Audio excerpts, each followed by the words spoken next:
Tonight with Peter Jennings, this evening reporting from Washington. Good evening. The fate of Korean Airlines Flight 7 continues to anger, but... He was our anchor, our mainstay, off the air as well as on. Peter could transform confusion into clarity. Briefing to keep you abreast of what's been going on. And make the exercise appear effortless. We are going to stay on the air until NASA tells us what it knows. He set standards for us, and he never stopped raising them as he helped audiences understand the major events of our time. Someone actually reached up and handed me a small piece of the wall that they had chipped away. It's those small moments that make up this extraordinary day. ABC News President David Weston, in a tribute, wrote, "The void Peter leaves cannot be described, but as much as we miss him, Peter Jennings will always be with us at ABC News, in our history, in who we are, in what we do, in the stories we care about." Peter's own story here at ABC spanned more than 40 years, and it encompassed both a unique era in broadcasting 10 seconds. Quiet, please. and the extraordinary parallel story of a young man who made a stunning comeback from his own premature success. Violence is not a problem peculiar to any one particular area of the country. Peter was a Canadian, born in Toronto. His father, Charles Jennings, was a prominent radio news reporter and anchor there, and Peter followed him into our business. At the age of 9, Peter was already hosting his own weekly children's radio show. Was it your boyhood ambition to always be in broadcasting? Without question. It was. In the top of the news, a cold-blooded killing. He dropped out of high school for a full-time radio job because he was so passionate about working in broadcasting. Also, he said, because at the time he was bone lazy. A view from Canada from Peter Jennings. There was something about him and his poise on the air. The Meredith March began in Memphis, Tennessee 3 weeks ago, and it ended... ABC noticed his work in Canada and hired him as a correspondent in 1964. One of his assignments was covering the civil rights movement in the South. At about 1:15 this afternoon, a lone Negro came down and tried to enter the Lester Maddox cafeteria. We can't take the 10-second roll from the... Then, in an extraordinary move that said a lot about the desperation of a third-place news division on a third-place network, Peter was made anchor of ABC's evening news when he was only 27. 2, 1. Peter Jennings with the news. Good evening. Conrad Adenauer is dead. I said, Peter, I want you to come back and take over the 6 o'clock show. And I gather he was startled, and he said, you're kidding. He said at the time, ABC was into kids programming like Gidget. And Peter joked, I think everybody said, let's go kids across the board. Even then, he had a sense of humor about it. No makeup out of the eyes. I won't let the makeup man make up underneath my eyes because I've begun to develop, just very slight sort of 27-year-old bags under my eyes. And I think, aha, you see, I'm beginning to look a little more distinguished, a little more convincing. And with clear foresight, Peter was already hedging his future possibilities. I'm young enough, if I blow it, I can go back and start over again. That is exactly what he had to do. The experiment didn't work. America wasn't ready for an anchor so young. That failure, however, helped define who Peter would become. We cannot see them, but we can certainly hear them. Israeli helicopters. It also formed the core of the advice he gave to every young reporter to do what he did in 1968, become a foreign correspondent. A great beating of their blades, indicating without a shadow of a doubt that the Israeli operation in this area of the Ar-Kub in South Lebanon on the slopes of Mount Hermon is definitely continuing. Peter went to the Middle East, established the first American television news bureau in the Arab world, and spent 10 years becoming a world-class reporter. This is Peter Jennings, ABC News, in the Golan Heights. There is nothing so constant in the Middle East as the sight of refugees. Those of us close to Peter know he remained sensitive about never finishing high school, but he compensated for it by becoming a student of the world. I lived in the Middle East for a long time, and the one thing I learned after living there was that there is no one absolutely essential truth for all people. And that every time I look at a coin, I instinctively want to look at the other side. We interrupt this program to... When terrorists took Israeli hostages during the 1972 Munich Olympics, Peter immediately brought a context to the coverage that came from his years of experience. Peter Jennings is inside the village. Let's go to Peter now. If I were to guess at the moment at which of the commando organizations this group is to come from, I'd be most likely to narrow in on a group called Black September. we happened to hit right where Peter lived. Rune Arledge, Peter's future boss at ABC News, was then executive producer of the Olympics. And when you're talking about Al Fatah and Black September and these things, which were alien concepts to most Americans, and certainly to most of the people working on the Munich Olympics, Peter knew all of that.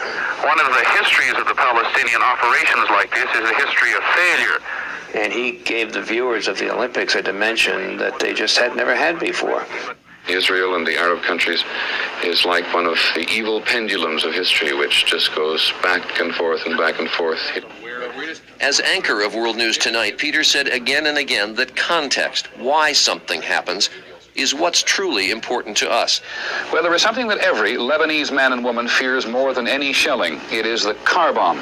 His experience in the field had given him a broad sense of history, and he used the broadcast to apply it to daily events and to give them deeper meaning. Just one picture will tell you how wretched man can be to his fellow man. There was this wounded girl, and there were at least 14 people killed. Now, I decided that on that one day, we would just stay with that little girl. I then got a lot of letters from people. The phone ran off the hook. Some people said, how can you do that at the dinner time? Our children are watching. What do you do? I don't really know what you do. There's so much violence in our lives and so much violence in our world. I don't think people think about violence. I don't want to be in a position of sanitizing the news. This is called, I think, the secret garden.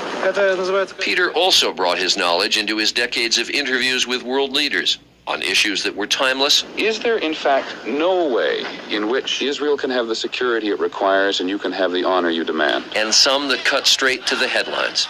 Will you release the hostages, and when will you release them? Overseas today, here in London and also in other worlds. Peter had begun anchoring again in 1978 when he moved to London and became part of a three-man anchor team that included Frank Reynolds in Washington and Max Robinson in Chicago. Israel says today it shot down 22 Syrian fighter planes. 5 years later, in 1983, he returned to New York to become the sole anchor of the broadcast. 2 more Americans, 1 Marine and 1 Seabee have been wounded in Beirut. The job that lasted the rest of his life. It was also the beginning of a new phase of discovery for Peter, discovering America. We've come to Detroit for 2 days to focus on jobs and the American worker and what the American... And he set about it with the same dedication he'd applied overseas, but he had to learn fast. His U.S. election night coverage in 1984, just after returning from Europe, was shaky, by his own admission. Peter, in Minnesota, we did call the Senate race with Rudy Boschwitz a Republican. Yeah, I meant to say president. Right. I say Senate. President we have not. Co-anchor David Brinkley wasn't even sure I knew who the faces belonged to, said Peter. And he was right. We're joined in our election headquarters now by Dr. Henry Kissinger, former national security advisor to President Reagan. I don't want President Reagan to have a heart attack. I was not security advisor to President I beg your pardon, Reagan. President Nixon, you're quite right. So Peter dedicated himself to learning American politics. Governor Clinton went out and forced President Bush to campaign where he did not early on expect he was going to have to. David, you've got some Senate calls, I think. I do indeed, Peter. Throughout the years, said one producer, Peter didn't go to parties. He stayed in his room and studied the loose leaf binder that was crammed with details about issues and candidates. Dan Quayle. Where is he? We haven't seen him. Well, today he went back to his hometown dentist to get his teeth cleaned. How long? 2 minutes. In the newsroom, Peter's enthusiasm was palpable to all of us and contagious. The job was always an adventure to him. He once tried to remember when he'd been bored and decided it was never more than for half an hour at a time.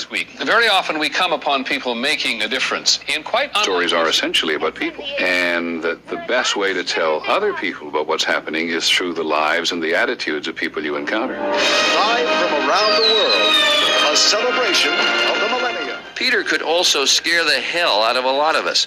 Before we scattered around the world to cover the coming of a new millennium, Peter came up with questions, and more questions for each reporter at each location.